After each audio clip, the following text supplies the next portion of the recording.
Assalamualaikum warahmatullahi wabarakatuh. Halo, selamat berjumpa dengan Bu Nova. Di video pembelajaran ini, Ibu akan membahas tentang klasifikasi makhluk hidup. Sebelum memulai pada inti pembahasannya, Ibu akan menjelaskan dulu tentang ciri-ciri benda di lingkungan sekitar. Di lingkungan sekitar kita terdapat banyak sekali benda. Mungkin kalian akan melihat mobil, motor, sepeda, sepatu, pensil udara, papan tulis merupakan bentuk benda. Manusia, hewan, dan tumbuhan juga benda loh.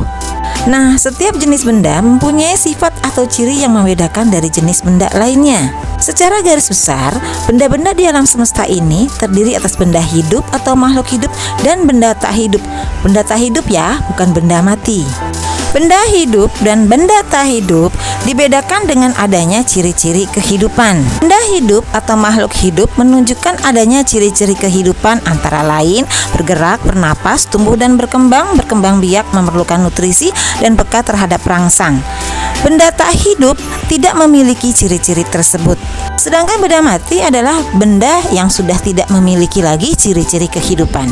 Masing-masing benda memiliki karakteristik tersendiri.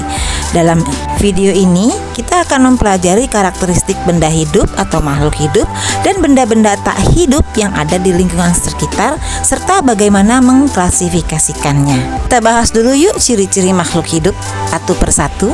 Bernafas. Setiap makhluk hidup setiap saat pasti melakukan pernapasan, yaitu menghirup udara untuk mengambil oksigen dari luar ke dalam tubuh dan mengeluarkan udara yang banyak mengandung karbon dioksida dari dalam tubuh.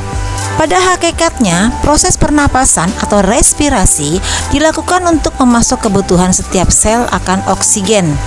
Keberadaan oksigen dalam sel sangat penting dalam proses respirasi untuk memperoleh energi. Melalui respirasi, setiap sel akan memperoleh energi kimia yang dihasilkan dari oksidasi atau proses pembakaran zat gula atau glukosa. Ciri yang kedua adalah memerlukan makanan dan minuman atau nutrisi. Pada hakikatnya, makhluk hidup memerlukan makanan untuk memperoleh energi dan juga digunakan untuk merakit molekul, sel, dan jaringan baru. Makanan yang dikonsumsi mengandung molekul organik yang diperlukan oleh tubuh, yaitu karbohidrat, lemak, dan protein. Glukosa adalah nutrisi dalam bentuk molekul organik utama yang digunakan untuk respirasi. Ciri yang ketiga adalah bergerak. Untuk melakukan berbagai aktivitas, makhluk hidup pasti akan bergerak.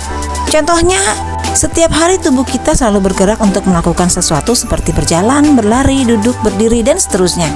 Tulang, sendi, dan otot dalam tubuh kita bekerja sama membentuk sistem gerak. Ciri yang keempat adalah tumbuh dan berkembang. Setiap makhluk hidup selalu melakukan pertumbuhan dan perkembangan.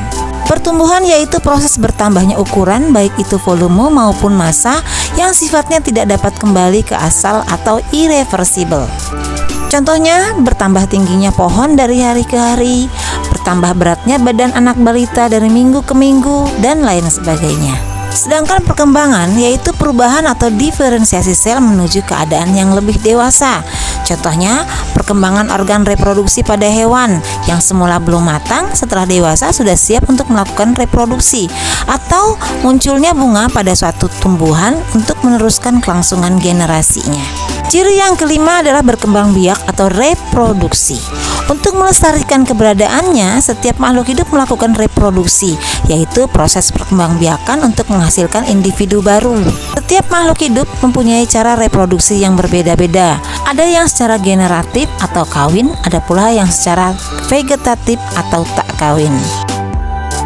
Berbeda dengan benda tak hidup, makhluk hidup mempunyai kemampuan untuk menanggapi setiap rangsang yang diterima. Iritabilitas merupakan kemampuan makhluk hidup untuk menanggapi rangsangan. Hewan dan manusia dilengkapi dengan alat indera untuk menanggapi rangsang, seperti hidung untuk mencium bau, mata untuk melihat, dan telinga untuk mendengar. Hewan tertentu memiliki alat indera khusus seperti gurat sisi pada ikan yang berfungsi untuk mengetahui perubahan tekanan air. Tumbuhan juga mempunyai kepekaan terhadap rangsang yang menghasilkan gerak pada tumbuhan. Rangsang tersebut dapat berasal dari sentuhan, cahaya matahari, air, zat kimia, suhu, dan gravitasi bumi. Agar makhluk hidup dapat bertahan dan menjaga kelestariannya, maka harus mampu beradaptasi. Adaptasi adalah kemampuan makhluk hidup untuk menyesuaikan diri dengan lingkungannya. Penyesuaian ini bisa berupa penyesuaian tingkah laku, penyesuaian fungsi organ tubuh ataupun penyesuaian bentuk tubuh.